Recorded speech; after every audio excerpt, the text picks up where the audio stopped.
Jejak kekerasan kemerdekaan yang tak terhapus. Papua 1 Desember 1961, para pemimpin bangsa dan rakyat Papua Barat mendeklarasikan kemerdekaannya. Persiapan dalam bentukan sebagai negara berdaulat telah dilakukan seperti simbol dan lambang bangsa dan negara Papua di wilayah penduduk.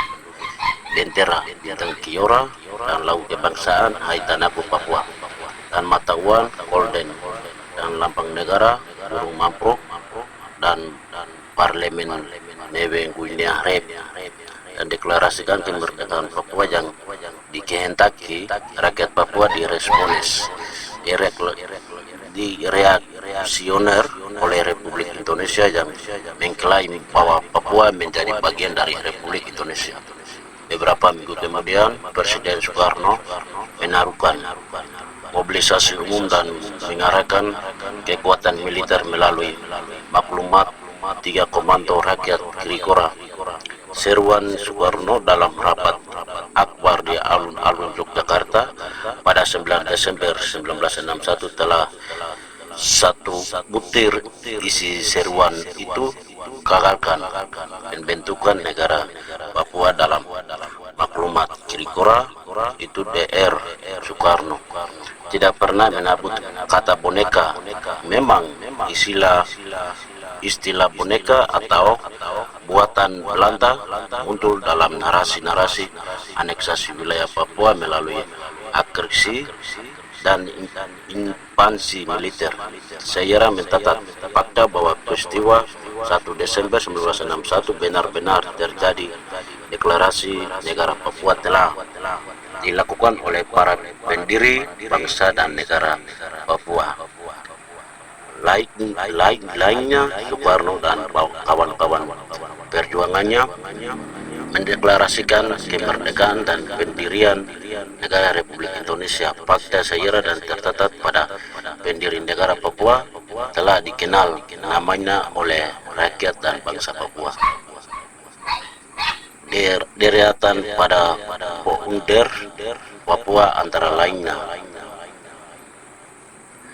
itu kami bangsa Papua, para tokoh-tokoh dan pendiri bangsa Papua itu yang telah beradil dan besar dalam perjuangan Papua. Kini namanya dilupakan dan dikuburkan dalam agar rakyat Papua mengenal dan mengetahui jejak pendirian Papua sebagai negara merdeka, dikuburkan melalui aksi-aksi dan praktik kolonialisme modern di bawah pemerintahan Indonesia.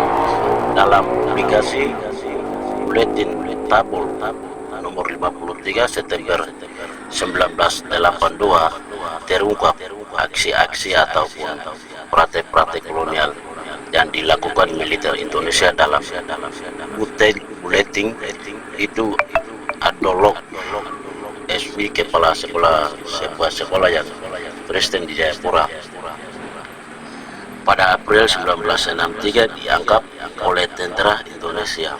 Sekolahnya digerebek, mentari simbol-simbol nasionalisme Papua dan untuk dimusnahkan seperti bendera, buku, kartu dan sesuatu yang terkait dengan kebudayaan orang Papua.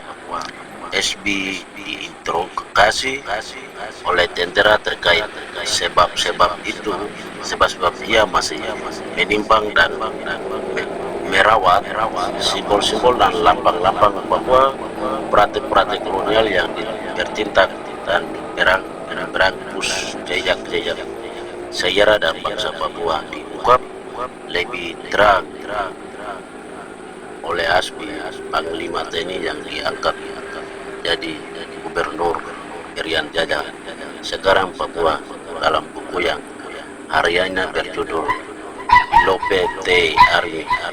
Dalam buku itu Acuk Sainer dan mencatat tentang Papua. Ia mencatat seperti ini: begitu mendapat tempat di Papua setelah UNITA tanggal 1 Mei 1963. Para elit yang menampakkan kekuatannya dan membakar semua buku, dokumen-dokumen, jurnal dan semua tulisan tentang sejarah, etnografi dan penduduk pemerintahan, semua bakar di depan orang banyak di halaman kantor DPR sekarang di Jayapura. Kesaksian lainnya diungkapkan oleh Pastor Ray Luster OMK. Saat itulah orang Papua melihat bahwa oleh penindasan secara tidak langsung maupun langsung yang negara ini dikriminalisasi, disiksa, dijajah, dibunuh secara paksa, itu faktanya itu lain. Memang tanggal 1 Mei 1963 itu ilegal yang masuk di Papua. Kami dari literasi di mahasiswa Kalimantan Tengah yang dirumus atau menyampaikan dan dibaca situasi yang fakta. Sekian dan terima kasih, bisa menyebarkan, bisa mendengar dan bisa menyaksikan bersama.